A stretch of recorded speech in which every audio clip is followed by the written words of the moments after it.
cryptocurrency. Like a couple Bitcoin. Money, Hold up on my Nakamoto. Hello. Welcome to the Blockchain Dynamics Show. Welcome indeed. My name is Brandon Doge. And I'm Woody. We're chilling here at Error by Trial Studios. The date today, Sunday, April 9th. The year 2017, of course, and it is episode number 58. Yep, that's all true. We are, of course, brought to you all by Cryptopia. That's www.cryptopia.co.nz. Your one-stop crypto shop. It's true, man. They got it all. You want the exchange, you got it. You want mining, they got that. They got markets, they got the arbitrage page, coin info. Term deposits. They got those sweet term deposits. And they have their native currency DOT, with which you can use Paytopia that gives you access to all of the services available. That's right. If you're looking to list a cryptocurrency on Cryptopia, you're going to be paying for it with dots. And as always, we have some dots at our disposal that we like to give away. So the easiest way to do that is to stop by our forums thread in Cryptopia. We're in the altcoin section. We're stickied up there. Stop by, just give us a comment, say what's up, and we will toss you some of those dots. That's right. And in addition to that, we have a big 40,000 dot jackpot this afternoon to give away. That's right. Nobody got the question last week, so we're up to 40,000 dots on our giveaway. That is not a bad haul. So be on the lookout. We'll just read a question later in the episode, and the first person to get us the answer gets a bunch of dots. That's right. All right, so the first section is our news and stuff. Yep, we love that news. And first up in the news this week, we got Wells Fargo has blocked transfers to Tether and Bitfinex.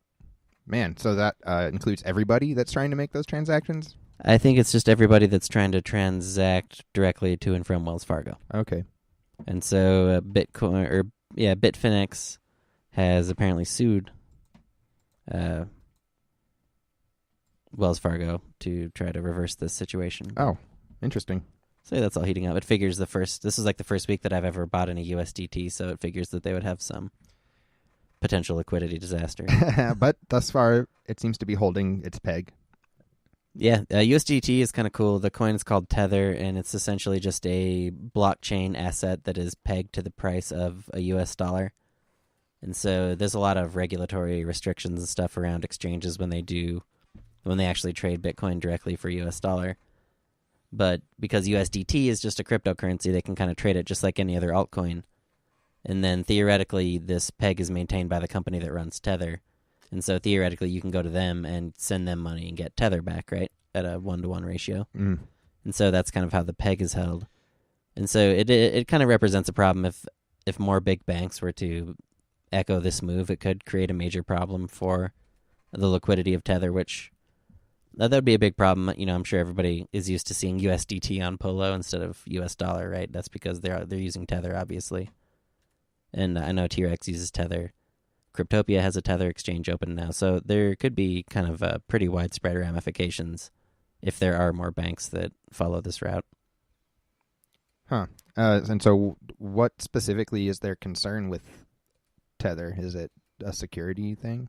I don't really think it was even commented on. They just kind of suspended the service with no real justification for it, I guess. Wow. But just something to watch out for. As much as I do love some of these kind of cool peg currency ideas, and especially Tether, it just shows that they're still altcoins, and the value is definitely not guaranteed. Right. And for a while, it was trading way below $1 at some point, I remember. Tether was? I don't think so. I think you're thinking of like Nubits or something. Oh. As far as I know, Tether has always held its peg, at least since it's been out. But yep, that is the news there with Wells Fargo blocking Tether and Bitfinex, and Bitfinex is suing them in response. In other news, we were looking at a CoinDesk article on the Asic boost. Big news in the Bitcoin Unlimited, I guess, scene this week is that it was revealed that the major Bitcoin manufacturer Bitmain had developed this, not even developed, just copied this technology called Asic Boost, which essentially allows them to mine Bitcoins with lower power consumption, I guess. All right. And so the reason that this is a big controversy is the only reason that this works is because of some features which are supposed to be disabled when SegWit comes out. Okay. And so it's kind of revealed that the main reason that they were opposing SegWit this whole time has been more because they wanted to protect this mining advantage that they had developed. Gotcha. Instead of... Or at least it's a big factor, huh? Exactly. Well, that's kind of interesting. But what can be done about it, right? Well, if they go over to SegWit, then obviously the advantage that Asic boost would have potentially given them will be gone. Okay, yeah. And so they're going to fight it, and it just kind of shows that some of the underlying justifications, we weren't fully aware of why Bitmain was against SegWit before, and now it's kind of all, more of it at least is coming out into the open. Okay, gotcha. On to a little bit of some altcoin news. There was a ridiculous fail of a piece of software this week that caused RubyCoin to be bought up. Yeah, so there's this altcoin bot that's been circulating. There's an indicator service out there that's called TurtleBC, and I think this altcoin bot is tied into it. But I could have that wrong. But the idea is that this bot will just buy and sell based on indicators. And so you can run this bot, and you give it a little bit of Bitcoins, and it'll kind of trade these, whatever these buy and sell indicators that come out are. And that's all well and good. Some of these indicator services have been pretty accurate, at least in the latest bull market cycle. And so I think that got a lot of people interested in it. But at any rate, what eventually happened is that all of the API keys that people were using got leaked out to a hacker of some kind, and then this person essentially drained everybody's accounts. So it's a big bummer. Wow. And it's funny, the way that this works is most of the time that you create an API key, you can set the permissions on it. And so you can create an API key that won't allow somebody to just withdraw the money if they get the API key. And so what these people do is they have this funny trick where, okay, they have your API key, they can't directly withdraw your money, but they can execute trades. So they will look for whichever order book has a really low liquidity, ideally one that they already have a ton of shitcoins in. And then they'll place really high bids on some coin. In this case, it was RubyCoin. It's like, okay, well, we'll set a bunch of RubyCoin bids from 100 to 200,000. That's 4 to 10 times what the normal price of RubyCoin is. And then when they get access to all these API keys, they give all of the accounts instructions essentially to dump all of the altcoins that they have at market price and then buy up as much RubyCoin as they can at market price. And so it has the effect of these people who maybe bought RubyCoin at 20,000 or 10,000 or whatever are now selling all the RubyCoin at 150,000 or 200,000 or whatever, and that's how they can get money out of the market. It's an interesting trick, and just shows how as the security techniques evolve by giving you more control over your API keys and your withdrawal addresses, there's still creative attack vectors that people can use to just try and drain your account. Yeah, that's too bad. And sorry to everybody that lost money in it. Yeah, definitely. Not much you can do at that point, I guess. Some Litecoin news. A lot of Litecoin news this week. First up, they announced that they were going to be added to Coinbase, which is cool. Wow, is that official? It seemed official. All I saw was a bunch of tweets. And so, as always, I question, you never know how legitimate those are, but, Nice. If it's the Coinbase guy tweeting it, what are they going to do? Not add Litecoin now? Right. Oh, nice. That's interesting. Yeah, I think that they'll be adding it. So that's cool. I'm surprised, honestly, that they didn't start with it. So many other exchanges do. Right. Even if Litecoin doesn't get much volume, it's like you can at least prove that your exchange can handle altcoins, I guess, or something. And then also there's some sort of drama around the Litecoin SegWit being blocked as well. Yeah, that's right. Bitmain famously, of course, trying to block SegWit for, like what we mentioned above, they've been trying to block SegWit because they get a mining advantage by not having it. They're now trying to block SegWit in Litecoin by deploying their Litecoin or their script Asics on a pool that is against SegWit, which is pretty interesting. Yeah, is that just like a philosophical thing. Is it a spite move? Yeah, I don't know. spite. I don't know. I think it's definitely a spite move. Don't want it activated on this one either. Yep. Alrighty. It really seems like Bitmain has all the cards here, They got all the Asics. It's like everyone just kind of has to struggle through it. For now, I guess so. But I think that's what this... I don't know. I haven't researched too much about this user-activated soft fork deal that's been going around, but apparently that's kind of the next trump card in the Bitcoin core deck to try to derail the SegWit opponents. Okay. And I think that just has to do with lowering the threshold for adoption from, right now it's like 95%, which is unrealistically high. And then I think the user-activated soft fork will make it so that they can do it with like a 51% situation. But to be honest, I am not totally sure about that. All right.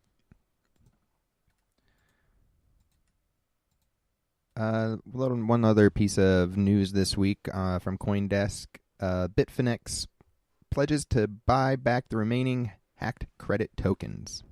That's right. The Bitfinex hack saga is coming to a close now with this move from them where they're going to rebuy the last remaining kind of debt tokens that they issued. That was the plan the whole time, I remember. That was it. Yeah. So they're following in the footsteps of Poloniex, of course, who got hacked in 2014 and were able to do that without giving anybody a haircut. Bitfinex did have to take a bunch of withdrawal. They did have to give everybody a haircut, essentially. They took a percentage of their balances out. And then they repaid them with these Bitfinex tokens, which was like an IOU for the original balance that they lost. And this is essentially them saying that they can now buy back all of those tokens. All right. So that's cool. It's nice to see exchanges bouncing back. This time in 2014, the news would have been like, Bitfinex permanently destroyed by a hack or something. Yeah, the website would have slowly gone offline. Yeah, exactly. Over the last period of time. Bitfinex flees with all customer funds or something. So, yeah, it's a lot better news this go around as far as some of these exchange controversies are concerned. Cool. So, yeah, kudos to Bitfinex for doing that. And just a reminder that you can send us news over on blockchaindynamics.net or through Twitter or on the Cryptopia forum. We'd be happy to hear what's happening out there. Yeah, we're always looking for altcoin news. People beefing in forums threads. We like that kind of stuff. Hard forks, just usual shenanigans. That's our favorite kind of stuff. So yeah, if you have anything out there, please send it to us or stop by our Cryptopia thread. Next up, we're going to jump into the markets. All right. Well, we like to start off with Bitcoin. And this week, Bitcoin's up. Our old friend Bitcoin up 9.5% this week, chilling at $1,212 as of showtime. Yep. Sweet Jesus. Showing its horns again a little bit. This is like one of those weird trends where it's just, I don't want to say slow because it's still Bitcoin time, it's still going up like 10% a week, but we haven't seen a major retrace in a long time. And so you just kind of have to wonder, it's like, there's a lot of tension in the market. I think everybody's like expecting each little kind of short turnaround to be the start of a huge downtrend, and it just hasn't happened yet. It keeps clawing its way up, so I'm curious to see.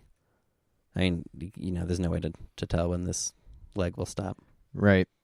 And it seems that markets have a tendency to overreact to Bitcoin right now, too, with that tension. And maybe part of that was Eth's slide this week, down 11.8% against the dollar and 18.6% against Bitcoin. Yep, ETH chilling at 0.0358 right now. Took another huge hit this week.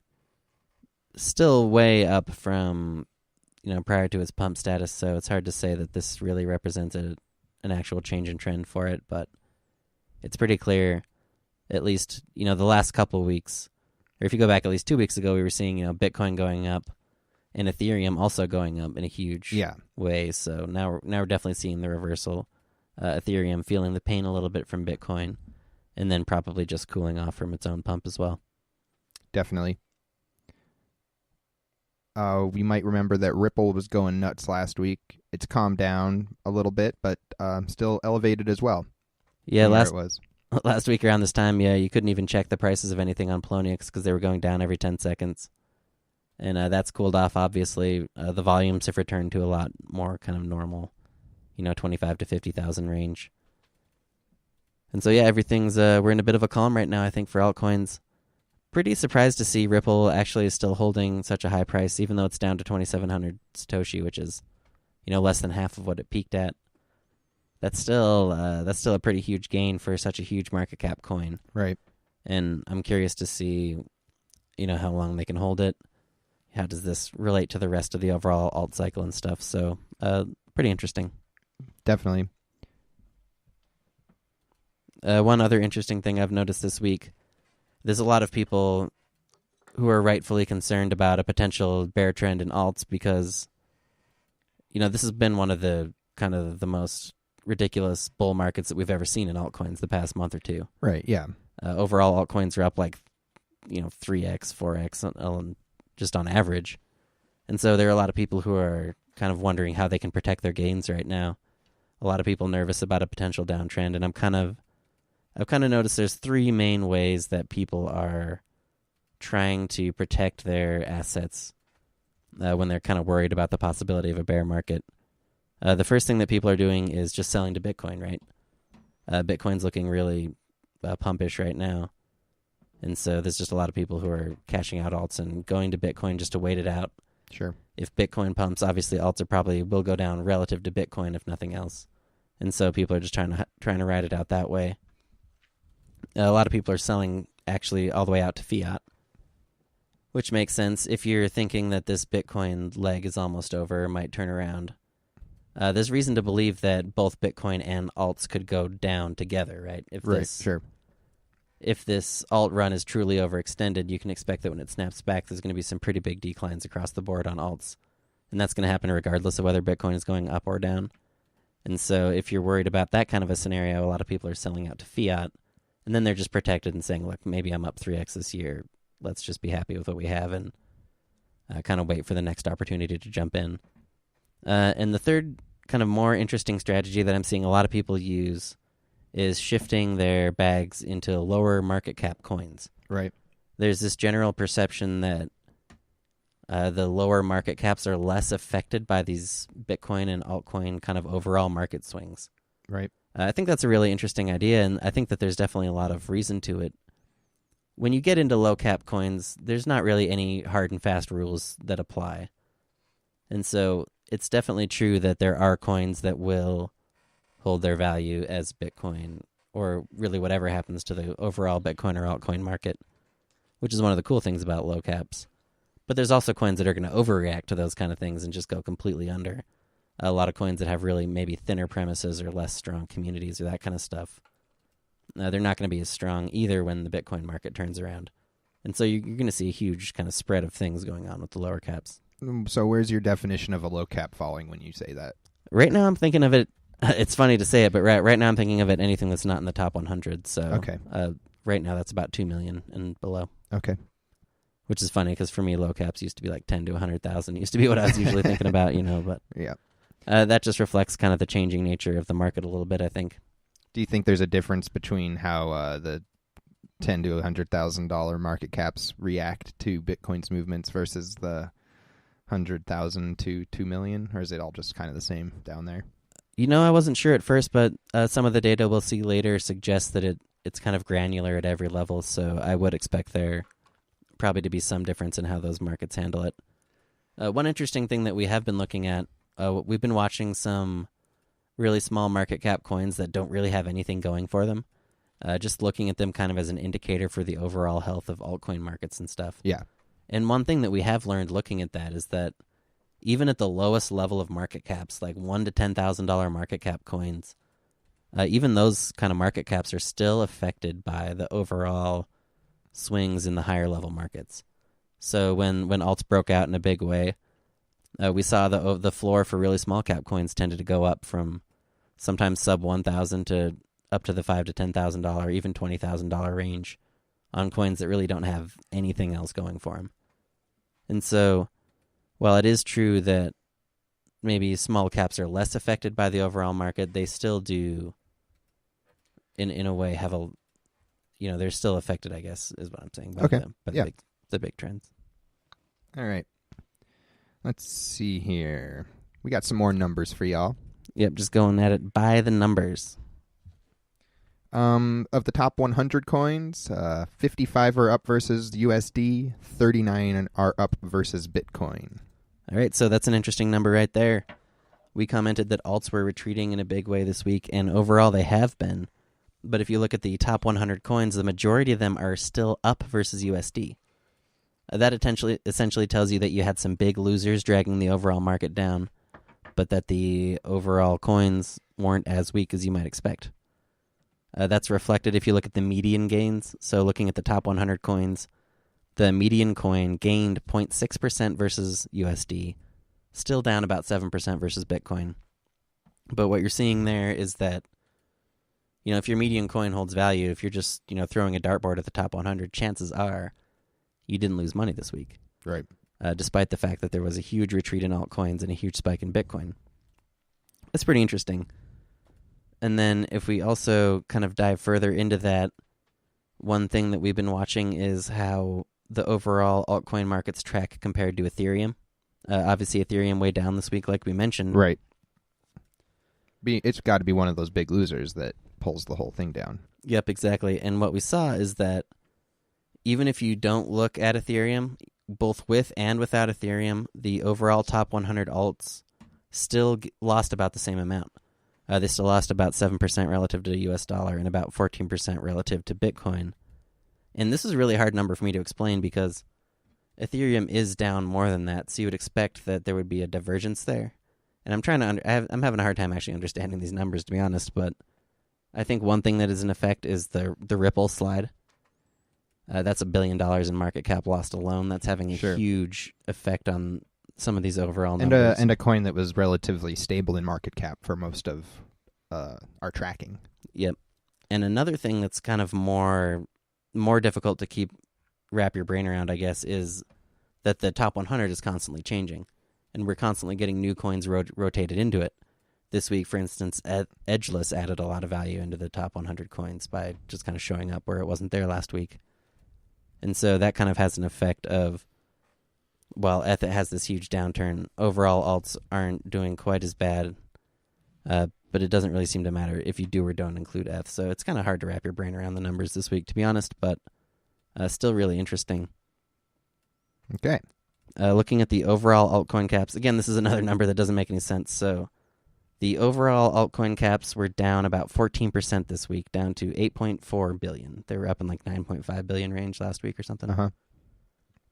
So that's a huge decline there. Like we said earlier, the top 100 altcoins were only down 7% this week versus USD. Right. So then you look at the overall caps, the sum of all the altcoins being down 14%. Initially, that would make you think that the lower cap coins got killed, right? Yeah, sort of. But that isn't actually what happened, and I'm having a really hard time explaining this number, and I think some of it has to do with the coins that are rotating in and out of the top 100. Yep. And then I think some of it also has to do with potentially CoinMarketCap delisting and the delisting and addition cycle on CoinMarketCap, right? A lot of these top 200 coins are kind of dubious cap coins or like C-Cex type, maybe really high pre-mine or dubious supply coins where it's easy for them to inflate the market cap. Yeah, at least a certain percentage of them have to be up there. Yep, and if those coins drop off of CoinMarketCap because their block explorers go down or because they just disappear altogether, that will have a huge decrease in the overall coin market caps. And I'm kind of wondering if we had something like that at work today. Like maybe there were some coins that got dropped off of the rankings and that caused the number to decline a lot. Huh.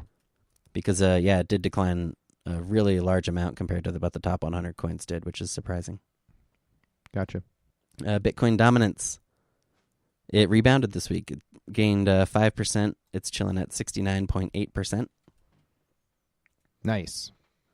And I guess that's reflected in its price at most easily there. Yep. This is kind of what you'd expect. We also had Ethereum dominance. It's somehow up this week. The numbers are really confusing for me this week. Ethereum, despite crashing 14% or something, still had its share of the overall alt market increase. It's at 46.7% this week. I think you were right about saying Ripple might have something to do with it because that's just a big number. It's true. That makes a lot of things kind of seem weird, I think. Yeah, but I think there's other parts too, probably. Ripple happened to be like at the peak of its pump exactly when we did the show last week, and I think that's skewing some of the numbers in a weird way. Yeah. So yeah, funny stuff there out of the markets this week. Taking a look at just the biggest gainers and the biggest losers. We had in the gainers section, Edgeless up 92%. That's right. Creditbits up 92%. Zcoin plus 77%. And Bella up 56%. Bunch of new all-time highs there on Bella. And on the other side, the Ripple was down 44%, Crown down 37%, Stellar down 32%, and Expanse down 28%. Man, really surprised to see Expanse taking a really hard hit this week. I thought that with Ethereum and Ethereum Classic doing really well, I really would have expected for Expanse to have made a stronger move. But compared to last week, where the fourth coin was up 112%, this week the best coins were up like 92%. Yeah, so that just shows you that overall the pumps are cooling off a lot. Our smallest gainer from last week in the top gainers list was more than the biggest gainer this week. So, the overall market just cooling off a lot, I think, this week. Yep. All right, that's going to wrap up the markets segment. Cool. We're going to do the second week of our Old Timers Corner. That's right. By special request from the forums thread, somebody asked us to do something called the Old Timers Corner. We even took the name from him. Where we just talk about what we're looking for in mining coins and kind of some of the basics of evaluating new coins and trying to figure out if you want to build positions and some of this crazy stuff that's out there. So last week we talked about calculating your expected cost per coin, trying to calculate the market cap of the coin based off of that at certain points. We talked about using NiceHash and mining rig rentals and using virtual machines as well. And we talked about how you can stay up to date with which coins are coming out through Bitcoin Talk and Twitter. That's right. And I also posted in our forums thread a couple of interesting things. One is the Bitcoin Talk thread filter that we use, which just gives you all of the latest posts. It's really nice, but you can't actually get to it through their interface. And the other thing was the formula for calculating what you can expect the mining price of a coin to be based on kind of the info that you can get from the pool page or from NiceHash. And that's kind of the easiest way that you can figure out what the cost of one of these kind of random new shitcoins is going to be. And you can do that pre-investment. So even if you aren't going to actually play the coin, that's something that you would do before that happens. Yeah, exactly. This is all stuff that you kind of would do to get set up to start messing around with some of these new shitcoins. This week, we're going to start off with potentially some of the things that we look for in picking out coins, or how do you decide what's a crappy project, what's a cool project, what do you look for in some of these new coins. For this, we're mostly going to be talking about non-IPO, ICO stuff, and I think maybe we'll cover that just like in another segment. So we're kind of going to be thinking about just like regular proof of work, proof of stake, airdrop type coins. Okay. So that said, really the first thing and kind of the most important thing to look for in any coin is just the effort from the developer. It seems pretty obvious, and this is one of the most commonly used indicators for most people, is just to try to understand, how much time has the developer put into this? What's the least amount of time they could have mocked up everything that I can see right now? Sure. And it can be, the amount of time that they spent on the announcement, the quality of the fork. Did they fork the code themselves, or did they just use one of these coin creator services? Does the code, there's a lot of shortcuts that people take when they fork the code. And there's a lot of people out there, like there's this Fuzzballs guy who will like run a code analysis on every coin that comes out. Yeah. That's all good information. It tells you how much effort the person is putting into just the quality of the copy of the coin that they're doing. Sure. Yeah, I think those are all really good points. Developer effort has to be near the top of the list, and it's hard to measure, actually. And it's not always evident at first glance. Yeah, that's one of the interesting dynamics that's at play with new coins, is that if the coin is an IPO, the people who are doing it are heavily incentivized to try and get everybody on board right away. They want as many people to see the coin and see the futures and think that it's great right off the bat, so that as many people as possible will buy into the IPO. Right. The incentives are kind of reversed for more conventional coin projects, because if you're just releasing your coin, even on pre-mine, or especially if you're releasing it with no pre-mine, if everybody piles onto it right away, you don't gain anything for that. It just becomes harder for you as the developer to acquire coins. And so you see a lot of new coins will come out and kind of undersell their futures, or just kind of act like they don't really have any long-term plan. When potentially they do. I think we've seen that manifest itself in a number of ways. Yeah, most recently, I would say Veltor. That was one that came out really trying to sound like a nonchalant school project, and after checking in on it a few times, it had become a much more serious project. Yeah, exactly. He comes out and just says, hey, this is a project that I made for school. It's no big deal. But then, 6 months later, there's a huge pump behind it, and they're talking about all these new features and roadmap and stuff. That's just a kind of a classic example of how the level of developer effort in a coin might not always be immediately presented to you. So one thing that we have learned to do is to look for certain patterns. These can be things that can tell you that the coin is good, or things that can make you help to avoid it. Yeah, and coins kind of have their own set of patterns, maybe things that you might not expect. Some of them can be as simple as the artistic direction, like the type of logo. Or sometimes you'll see, that a bunch of coins will have really similar pre-mines, really similar logos, really similar thread formatting. Those kind of things can all be giveaways that you're dealing with somebody who's just kind of making the same copy-paste type clone over and over again. Yes. And normally those are not going to be the most interesting ones. Yep. Another really common negative pattern that you'll see is that in the coin description, somebody will post this. They'll post the wallet letter or the address letter, which is just the letter that the first letter of the coin address is. Now, normally that's a pretty innocuous detail. It shouldn't really matter at first, but it just so happens that anybody using the Wallet Builder's coin creation service, they get like a default description of the coin, and it includes that address letter.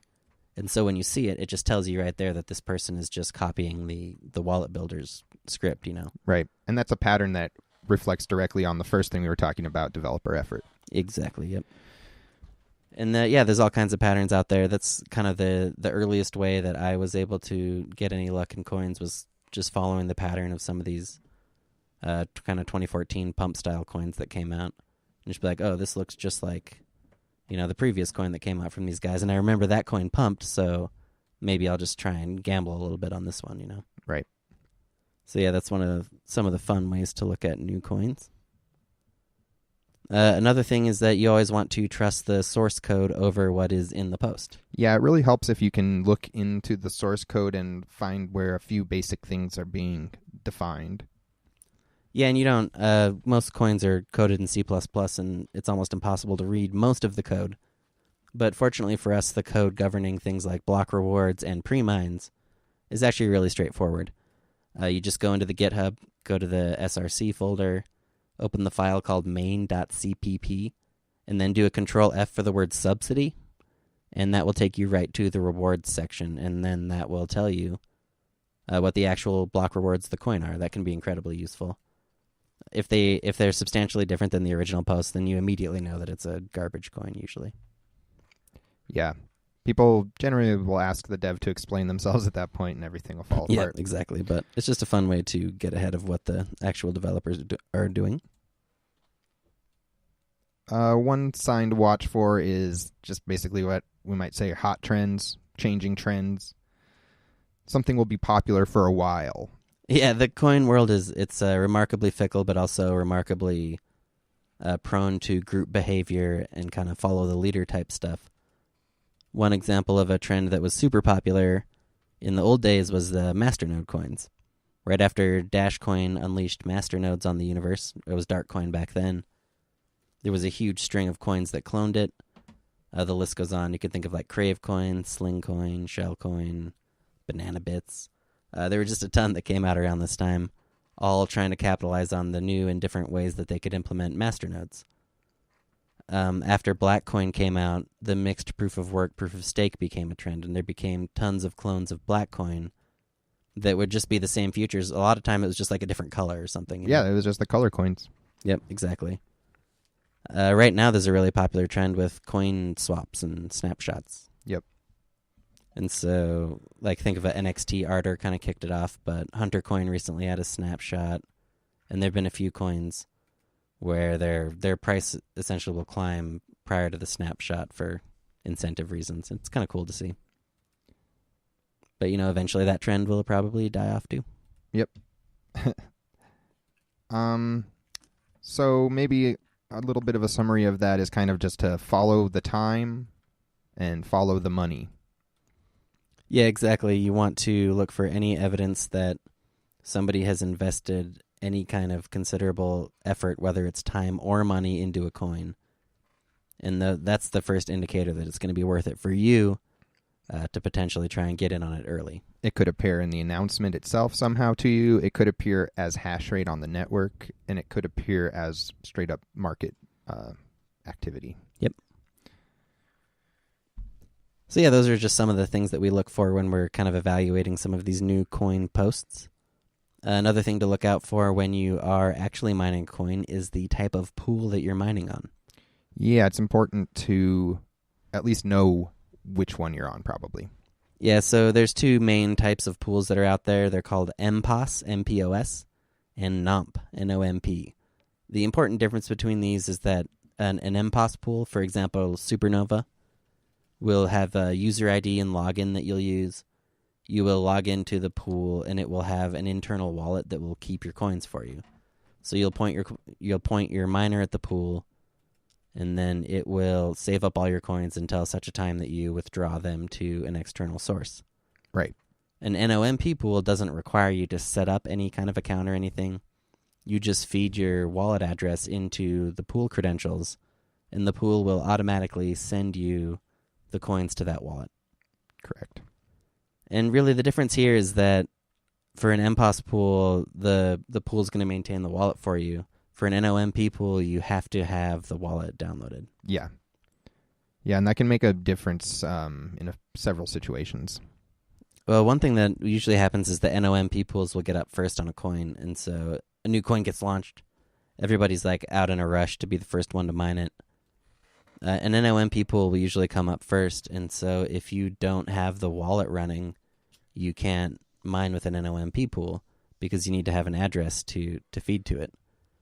And so if you're kind of trying to play this new coin, or especially play the launch game, it's really useful to have a virtual machine or something ready so that you can just download these stupid wallets and not have to be worried about viruses, because then you can be the first one to hit the NOMP pool. Yeah. And really being the first one to point rented hash at a new launch is usually a good spot to be at. Nice. So you did your research, you calculated it, you picked your coin, and you started mining. And now you got some coins in your wallet, and now the chain is switching over to proof of stake.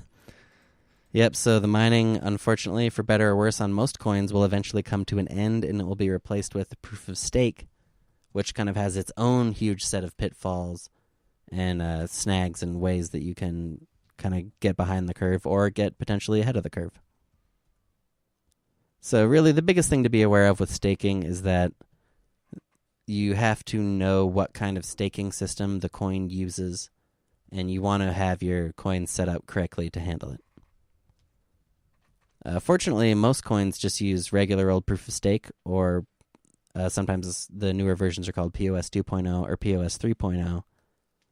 But the one nice thing about all of them is that they are actually they're the most fair staking algorithms in the sense that you really don't have to do a lot of work to maintain your supply, and they will always tend to pay out relatively similar interest on your held coins, really no matter what you do, which is nice. The easiest way to tell if your coin is a regular proof of stake is that the staking reward will be announced as a percentage usually. So it'll be like, coin has 10% APR staking rate. Right. That usually tells you that the coin has a normal staking system and that you probably don't really have to worry too much about micromanaging your coins. Just make sure that you're running the wallet, at least 25% of the time or something, and you'll be fine. Sure. More recently, though, there's a couple of newer stake systems called HiPos and DPos. And the difference with these is that they do not give you the interest in a percentage rate, but rather you get a fixed amount of coins for finding blocks. And so there's a lot of technical details as to the differences between them. But mainly what you need to know as just kind of a regular miner or staker is that with HiPos and DPos, the reward you get is always going to be the same, or it's always going to be a fixed amount. So with a regular proof of stake, it's going to depend on the interest and how long it's been between getting a block and stuff. So you might have like a stake reward come in as like 2.135251 coins. With a HiPos or a DPos, it's always going to be the same amount. So it's always going to be 5, 5, 10, 10. Right. Something like that. And what that means for you is that this is kind of counterintuitive, but you need to split your coins up into teeny tiny chunks. And so within the wallet, you can have a ton of different addresses, and the coins are split into something that's called inputs, and it's all kind of technical and boring. But what really matters is that if you send all of your coins into your wallet in one huge chunk, then they will all stake in one huge chunk. And if you're using a HiPos or a DPos system, you don't get any advantage for that. You still just get 10 coins or whatever the limit is. If it was a regular proof of stake system, you'd get a percentage of that big chunk. And so it would be just as fine if the huge chunk stakes at once or if just a tiny amount stakes at once. With the HiPos and the DPos, it's always the same amount. And so you don't want your whole stack to catch a stake block at the same time. And in order to prevent that from happening, what you basically do is send the coins to yourself in tiny increments. And usually this can get to be pretty annoying. A lot of people have a script that does it. But you want your coins to be split up into at least 100 increments if you're doing a HiPos or a DPos coin. So like if you have 1,000 coins, you basically need to send them to yourself in transactions of 10, 100 times in order to split up all the inputs. And it can be confusing and it is annoying, and that's why honestly I'm usually cynical towards HiPos and DPos just because they do have such a huge reward to people who know how to set up their wallets properly in that way. Yeah, I understand that. It's interesting. I know you've enjoyed taking advantage of some of those things in the past as well, though. Yeah, I mean, it can work. It can definitely work out to your advantage if you're one of the people who's kind of getting the edge by staking correctly. But usually in the long run, it signals that people aren't thinking about the coin from as long of a term perspective. And that usually just means that the ceiling for what the coin could possibly be is lower too. All good points. So yeah, just something to be aware of. The easiest way to tell what kind of staking system, like I said, the first thing to look for is if the reward is presented as a percentage rate. That tells you it's normal POS. It's going to be easy. And as far as HiPos and DPos, just make sure that you split up your inputs into teeny tiny little bits. So yeah, that's going to do it for the Old Timers Corner this week. Again, a lot of that might be kind of hard to digest just listening to it, but my advice is just try and mine a coin or something. It's fun. You might lose a little bit of money, but you can rent a ton of hash power for really a very tiny amount of Bitcoin. Yeah. And it's fun to just experiment with and get a feel for some of these different staking systems, Most definitely. Let's see. Up next, we're going to do our DOT giveaway. That's right. It's time for the DOT giveaway. I'm excited about this because we got to roll the dots over from last week, so the jackpot's up to 40,000. Holy shit. And I think this is a fun question. The first person to answer it correctly will get the 40,000 DOT. They have to send that answer to @ChainDynamics on Twitter. The question is, what price did ETH get dumped to on Blue Trade? That's right. What was the all-time low price for Ethereum on the Blue Trade Exchange? This was right after... Were they the first to list it? I don't think so. I don't know. I think it was that Kraken exchange. Was it? Or something. Oh. Well, at any rate, if you can answer what was the lowest price of Ethereum on Blue Trade, send that to the Twitter @ChainDynamics. You're going to get 40,000 DOT. All right. And that has to be by the end of the show. Otherwise, we'll just roll this jackpot into next week's. Yep. Up next, we're going to take a second look at the Heat Ledger.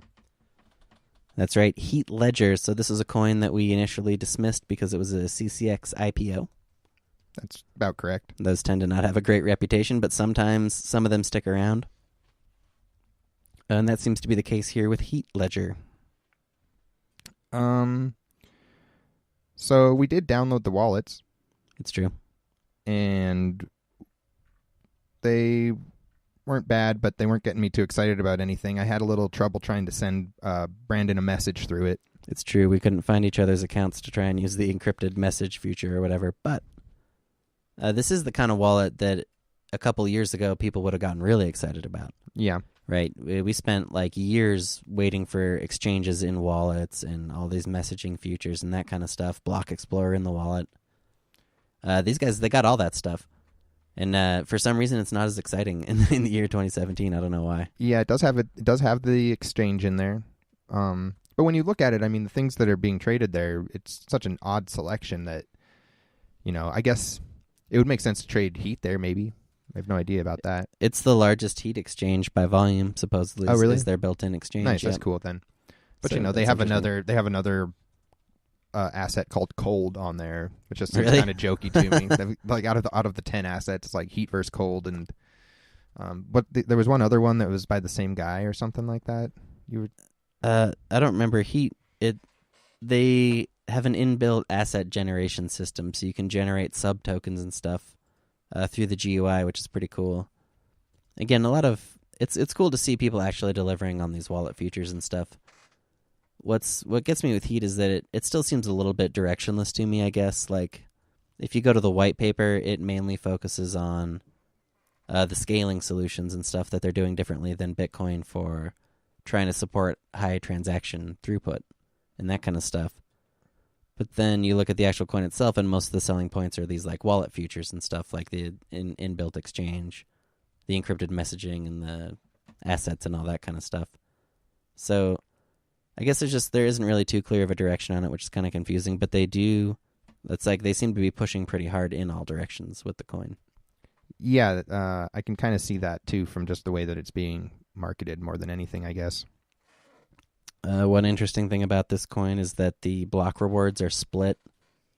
There's a normal proof of stake, I believe, and then there's another 50% of each block that goes to something they're calling proof of presence, which is just for essentially any full node on the network that is broadcasting old chain history can get a bonus through this other distribution mechanism, I guess. It's kind of hard to describe. I'd be curious to see what it takes to actually get that share, because that's a pretty large percentage of the block reward, for it to be 50% of the block reward.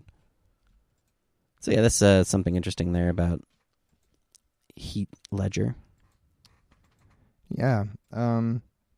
Beyond my experience with it, I don't really know much more about it. They're chilling right now at a 2 million market cap, so still looking pretty good.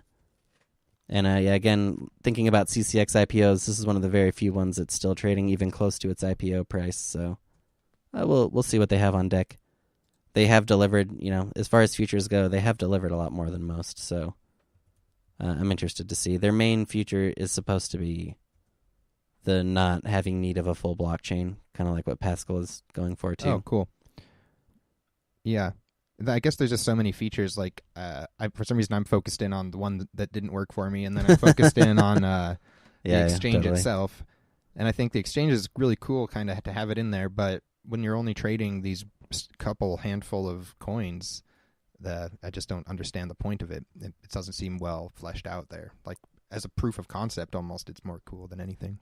Yeah, that's kind of what I mean. They've got so much going on that it's hard to focus on any one thing, and it's easy to find things that don't work, which kind of dilutes the impact that the stuff that does work have. Yeah. But at the same time, it looks like they're still putting energy into it, and so it's hard for me to call a $2 million coin undervalued, though. So right. It's tough. This is a tough coin for me to know how to play. I also think that they are planning more IPO rounds in the future. So they must have saved some percentage of the initial supply to continue selling, which you never know what kind of effect that can have on the market. Definitely wasn't good for AMP. Okay. We're going to cover the new coins next. Yep, that does it for Heat Token, or Heat Ledger, that is. Now we're going to jump into this week's new coins. That's right. We love them, those new coins. Checking them out. There's always something funny, at least, and that's where you look first for what's coming up. Yeah, Pascal coin, that was just a new coin at one point. DNet, eventually Pivx, that was just a regular old new coin. Zcash, Zcoin. Ethereum Classic. So many good coins. That was a good post. We're just humble Bitcoin talk announcements at one point. Yep. So let's see what we got this week. In the proof of work, proof of stake section, we're starting off with Tyro coin. Tyro coin. This is a huge pre-mine coin with a really generic description. I'm not even sure the coin works. Yeah, super generic description. One funny thing about this is a new thing we're seeing more of. They've posted their whole roadmap in link form. So rather than even bother to say, like, roadmap, get on Poloniex, they will just have a link to Poloniex. Like, this is what we're trying to do. But, of course, the market doesn't work because they're not on Poloniex. Yeah, exactly. So, yeah, bad coin. Up next is Juppe coin. Juppe coin, Yuppe coin. I'm not sure quite how to say this one, but it's another politician-themed coin. French politician. This one's weird because the politician isn't even like in office anymore. All right. I think he lost the election already, so a little slow on that one. Same weird stuff where they post links to exchanges they aren't on. Not a good look. Up next was Thomas Jefferson coin. All right, we got another coin and another politician here. This time it is Thomas Jefferson. The politicians change, but the pre-mine remains the same. Yep. Going back to patterns, just a bad pattern there. All right. Blazer coin was also announced this week. Blaze it up, another 420 coin. Yep. Not surprising to see these coming out, I guess, but I've never been good at distinguishing them from each other. So. Yeah, and it's got another huge pre-mine, really huge bounties. So going back to the patterns thing that we were talking about earlier, this coin has a couple of really bad patterns that you don't want to see. The first one is that a huge percentage of the supply goes out to bounties. So, like, sometimes they'll mine, a developer will give themselves like a 10% pre-mine or something. And then in order to make it seem not as scammy, they'll give out a huge percentage of the pre-mine to bounties. But in general, it just shows a poor understanding of the underlying economics because it means that the miners' rewards are going to be really small compared to what the bounties are, which means that the coins that people are paying for are just not very valuable. Yep. And so the coins usually will tank. Another really bad trend here is that the specifications don't make sense. So if you were to try to, they say that there's a finite coin supply, but they also say that there's no block reward halving, right? That doesn't make sense because at some point, for the coin supply to be finite, they either have to stop the proof of work completely, which they don't mention that they're doing, so it just doesn't make any sense. And so that's just another thing to look out for. Okay. Another coin this week was KingCoin. KingCoin, and this is, you can tell this one's a wallet builder because they have the address letter posted in the thread. Yep, there it is, just like we always knew it would be. We also have HappyCoin this week. HappyCoin. HappyCoin doesn't seem to make too many people very happy. Not a lot to see here. It could make the dev pretty happy. He doesn't look too happy. Just to sell all those happy coins. Yeah, I guess. Just another big pre-mine, 10 million pre-mine, so it's hard to take it too seriously. Yep, that was HappyCoin. Next up on the list here, we have a coin called Verum. Verum. This one has some interesting statistics. It has a really long proof of work block time, 30-minute blocks. Okay. But it has really short proof of stake block spacing, only 3 minutes per block. Now, the trick, though, is that there's a 30-day minimum stake time on your input. Really? So you're going to need to get those coins in there, split them up like Brandon said into maybe different... You maybe want to send some coins to your wallet every day over a 30-day period if you ever want to stake on a daily basis. It's pretty bizarre. But also novel. This one does not say what the staking reward is, so I'm not actually sure if it's a regular proof of stake or not. So you might not have to split the coins up. Oh, okay. But yeah, you still will have to wait 30 days for the coins to actually start staking, which is a really long time. even longer. It's gonna be even longer because the mining blocks are still 30 minutes, which is incredibly long. Right. But yeah, these are actually interesting specs. They're a lot different than what you would normally see, and that usually is something that I like to see. For instance, Veltor had 30-minute blocks. Going back to that, but in this case, it's got like an 80% pre-mine, so that kind of tells you that it's that does kind of kill it, doesn't it? Exactly. Cool specs, but probably still a lame coin. Be an interesting one without the pre-mine. Yep. Finally, on the proof of work, proof of stake list is 7coin. Alrighty, we got 7coin here. You can tell this is a winner because the description is identical to Tyro coin from earlier. Yeah, there's actually word for word same. Just copy pasted the post completely. And it's funny, Juppe, Woody actually, he Googled the description for this coin and it showed up in like 100 other announcements. Yeah. One other funny thing was that a year ago there was another number 7 coin, which of course is still out there on Yobit somewhere. But all right. I thought that was kind of funny. Same, basically, just another coin. So yeah, that was 7coin. That unfortunately does it for the new proof of work, proof of stake coins. Nothing cool this week, honestly. Just a lot of high pre-mines, low effort type stuff. In our relaunch, re-announcement, pre-announcement, and other category, we're starting it off with Ripto Bux. Ripto Bux. All right, so now we're getting a little more interesting here. I would recommend checking out this thread. The coin is called Ripto Bux, the ticker RBX. They're saying it's a fixed supply, dual blockchain, multi-use currency, swappable 1-to-1 on both the Waves and Ethereum blockchains. Yeah, and they claim to be using some of Incense technology to accomplish that, which is kind of interesting. Yeah, this is interesting. So the idea is they have this Incense supposedly has a technology that will allow them to transfer a token from the Waves, from one of the Waves Ripto Bux chain, and then transfer it over to the Ethereum's Ripto Bux chain. And it does it by locking the coin on one chain and unlocking it on the other simultaneously. Cool. So honestly, that's a really interesting experiment in kind of blockchain interoperability. That's been a big theme for a lot of coins. Off the top of my head, I can think of Arc, Blocknet. There was that huge IPO this week, that Cosmos or something, right? That sold out in like 5 minutes. They're all fighting for this blockchain interoperability theme. And I thought it was really cool to see these Ripto Bux out there doing it already using some technology from Incent. Like, I would not have guessed that any of this would be happening. Yeah, definitely interesting. This the distribution doesn't seem too interesting, unfortunately. Well, they say it's a non-ICO, but then like I don't understand. They gave them to people with Waves, they say, right? But I mean, a lot of the Waves is just sitting on Bittrex or somewhere else. So we've been seeing a lot of this lately. They're saying that what they're making it sound like is that they're all hanging out in these Waves Slack rooms, and they have these tip bots, and everybody's in the Slack room like gets part of the distribution. Word. That's what they're making it sound like. I can't vouch for that because I wasn't there. But there's a lot of interesting stuff going on here in this post, actually. The value of the token is really high for starters. Yeah. There's like billions of these things out there, and the price is still at like 50 Satoshi. That tells you that whatever way they distribute it, either it really didn't get widely distributed, or the people who it did get distributed to are holding really closely for it to be able to hold that price. Yep. I hear you. But I think this is worth checking out. It's called Ripto Bux. It's definitely interesting with the multi-blockchain approach. Yeah, and it's totally outside of the normal ecosystem that we're used to. You know, Waves, half Waves, half Ethereum token. It's unusual. Yeah.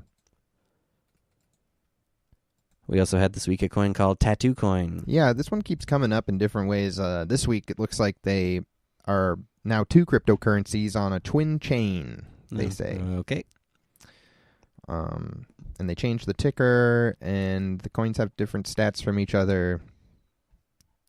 It's all a bit much for me. I think it just seems like they're trying to keep reviving the same kind of half-dead Yobit coin. But it's out there. That's Tattoo Coin. There's also Smart, which is another Waves token. Yeah, we have another Waves token this week. This one is a little less interesting. We're seeing a lot more Waves tokens come out week to week. Apparently they must not be too difficult to create. But there's, whereas, at least with the last one, the Ripto Bux, They had a couple of kind of interesting concepts. I'm not seeing anything to this one other than it's just a token. Just a token with a limited supply that was distributed maybe in a similar way to the other one, but... Yeah, it was a giveaway thing again, so just like people hanging out in chat rooms or something supposedly got them, which, you never really know what that means. Yeah. Alrighty, next up in the other section, we have an announcement for a coin called WirelessCoin. Oh, man, yeah, this one really cracked us up. I don't know if anybody knows what's about to happen with this thing. It was hilarious. If you check out only one announcement this week, please do yourself a favor, find the thread. It's called WirelessCoin, Time Travel in Our Lifetime. Yeah, they posted this thing up with like 2 YouTube video theme songs. It's like they've put more effort into this coin than any of these other developers, which is funny, but the theme of the coin is that they are going to try and enable they're trying to build a time traveling school bus using a Komodo asset, all right? So that's pretty reasonable.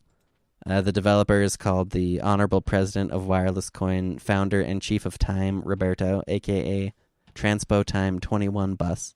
Yeah. So that all makes a lot of sense. Right. Just the amount of nonsense and color in the post is hilarious. And we just had a lot of fun listening to the song, basically. Yeah, one of the goals here is hire several teams of PhD theoretical physics students from local universities to help draft the time travel challenge and project framework and drive it forward. I don't know what kind of place that they live that has several teams of PhD theoretical physics students just hanging around, but well, yeah, I mean, I would say I'm not there. There's not a lot of things we can verify about this coin whatsoever, but I feel like one of them might be that they are not going to be able to build a time machine. I've just got a feeling. You don't think they're going to do it? Oh, man. But at any rate, apparently in order to use the time machine, you're going to need some wireless coins, so you're going to want to pick this up immediately. And this one was distributed some weird way too, right? The distribution is not made clear really anywhere in the post that I can see. And there doesn't seem to be anywhere to get it either. Yep. All right. That's on the other section. That's why it ends up there. I have it listed here as the greatest coin announcement of all time. And I truly believe it. You gotta check it out. It's funny. Another coin in our other section is VSync. VSync. This is just another huge pre-mine coin. They claim to be doing a swap for any coin on C-Cex, Bittrex, or Poloniex. Just think about that for a second. You can just swap any coin over. Get yourself some VSync. Doesn't sound very real. You're definitely not going to miss the coins that you swapped it for. Yeah, be careful out there. Don't think this one looks too good. LushCoin was another one this week. LushCoin, this is just really boring. I didn't see anything to like about this post. Yeah.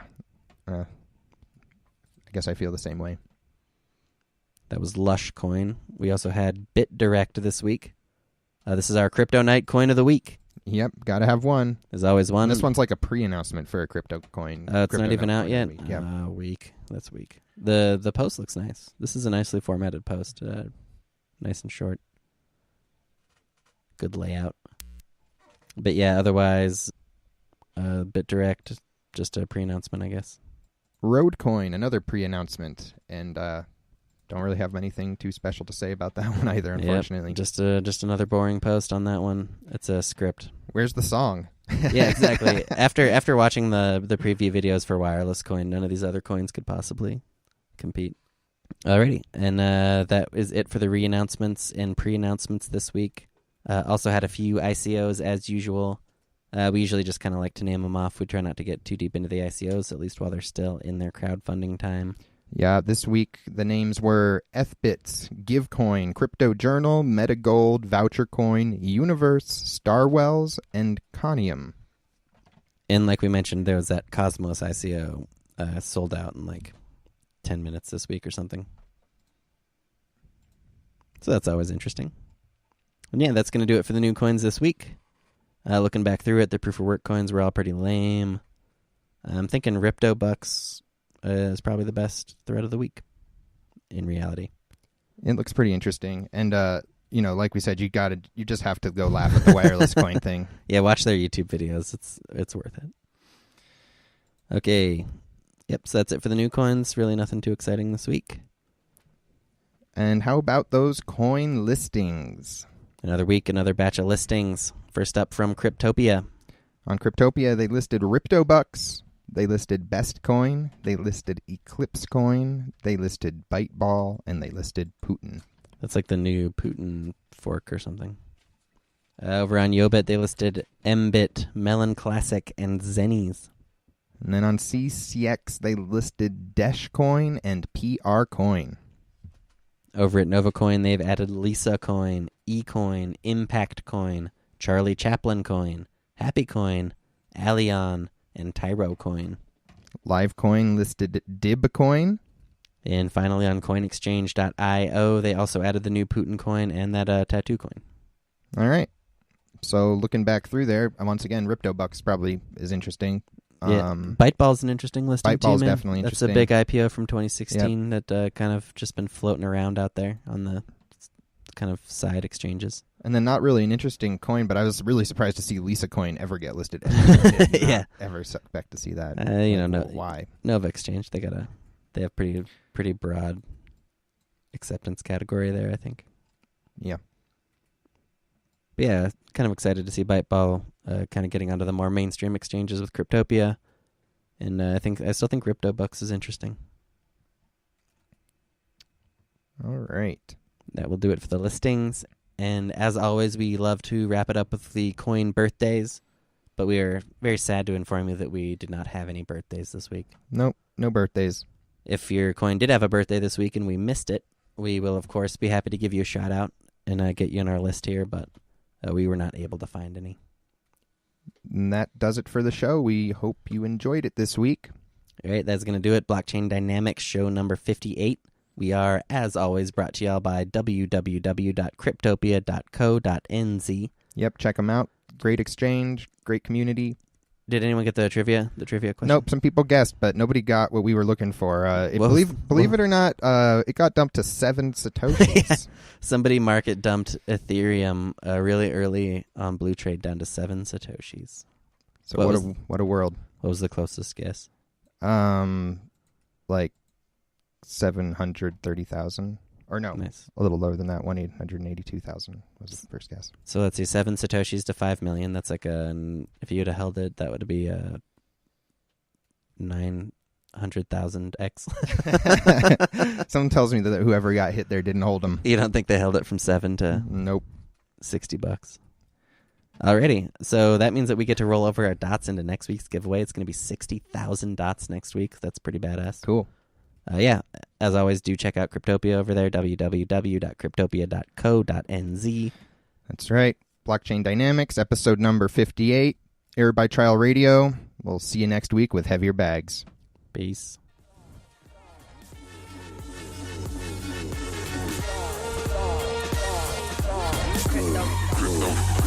Currency. Like a couple Bitcoin. Hold up on my Nakamoto.